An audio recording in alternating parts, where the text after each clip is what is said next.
Good day and welcome to this week's edition of the Superintendent's Blog. I'm Ross Renfro, Superintendent for the Johnston County Public Schools, and with me today is our Chief Finance Officer, Art Stanley.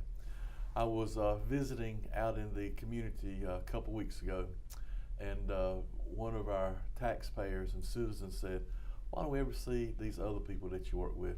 We want to get to know some of the other educators in the district." And so I thought it would be highly appropriate, as the budget season is upon us, that we talk to Mr. Stanley today, since he serves in that capacity. He signs all the checks for the Johnston County Public School employees. So glad to have Art with us today. Art, start us off by just telling us a little bit about yourself. Well, I was born at Road in Lewisburg, moved to Whiteville, North Carolina when I was 10. Graduated Whiteville High School in '79, so I've been out a long time.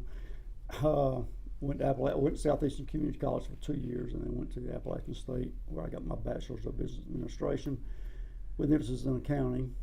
Went to work as an internal auditor with the Marine Corps Exchange System in a civilian capacity. Did that for about 4 years. Then went to Richmond County Schools in '89.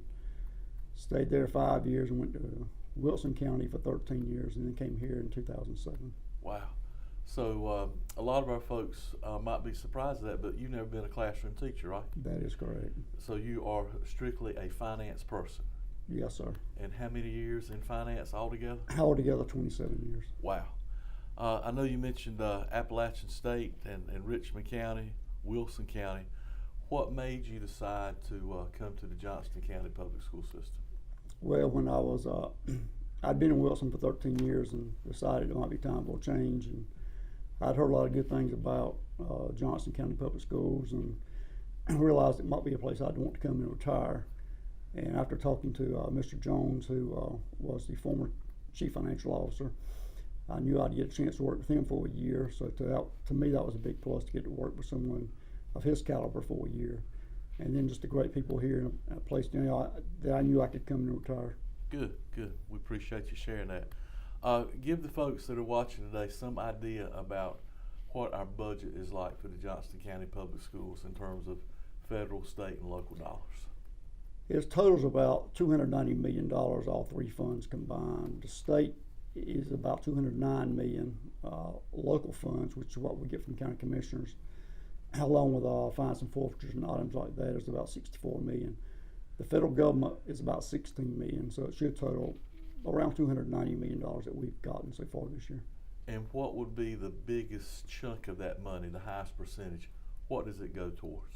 The highest percentage of that money goes towards salaries and benefits. For all of our employees? Yes, sir. Just a reminder, we are the biggest employer in Johnston County, with approaching 5,000 employees.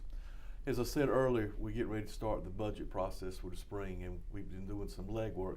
But what goes into building a budget to present to the Board of Education, and then taking that budget and getting it approved by the county commissioners?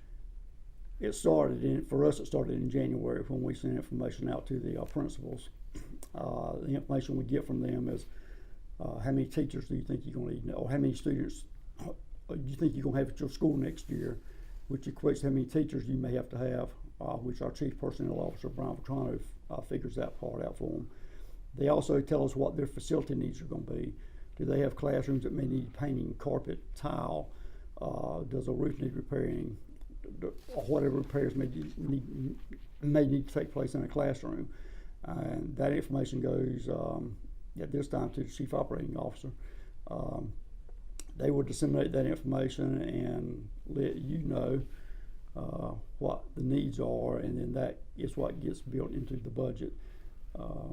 One of the biggest challenges I think we have is really from the state of North Carolina, and the fact that we don't know what is going on in Raleigh. You've got a bunch of hearsay, but they won't pass a budget till probably June, if not beyond. And we have to have our budget to the county commissioners by May 15th per general statute. Our board will look at it for the first reading on April 6th this year. And they will probably do a work session between April 6th and the board meeting in May. Then in May, they will pass it to go to county commissioners by May 15th. Yes, sir. As we go through the budget process, what are some of those clarifying questions that you and your team, and we encourage all people to ask as we're making decisions about where we put our money? Well, first of all, we have to know, is General Assembly going to give pay raises? We know what the governor's budget says at this time, but we know his is not the final budget. It's a guideline to go by at this point in time. We also have to know what the benefit rates are. What's hospitalization going to be for next year, which again is dictated by the General Assembly. What's the matching retirement rate going to be, which again is dictated by General Assembly. And until they pass a budget, for us, it's we have to take a good estimated guess on what we think it may be. And then sometimes our legislators might lend some clues. Sure.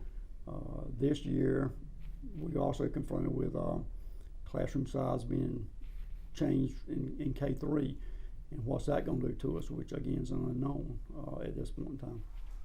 You know, I guess at the end of the day, what group of stakeholders do we try to impact by the budget the most? Who out there in the Johnston County Public Schools do we make decisions about? Our decisions are centered around the children of Johnston County Schools. Yes, sir. Art, I appreciate you taking time out of your busy schedule. I can hear the numbers crunching in the background. You know, just a tremendous job that Mr. Stanley does for us. In closing, any last words you'd like to share with our viewers today? Just wish us well as we go through the budgetary process, and any guidance you can be to our General Assembly and our county commissioners, we greatly appreciate it. Art, we appreciate you joining us today. I hope that you enjoy this edition of the Superintendent's Blog. We'll be back next Monday and look forward to seeing you then. Thank you all for all you do, and have a great day.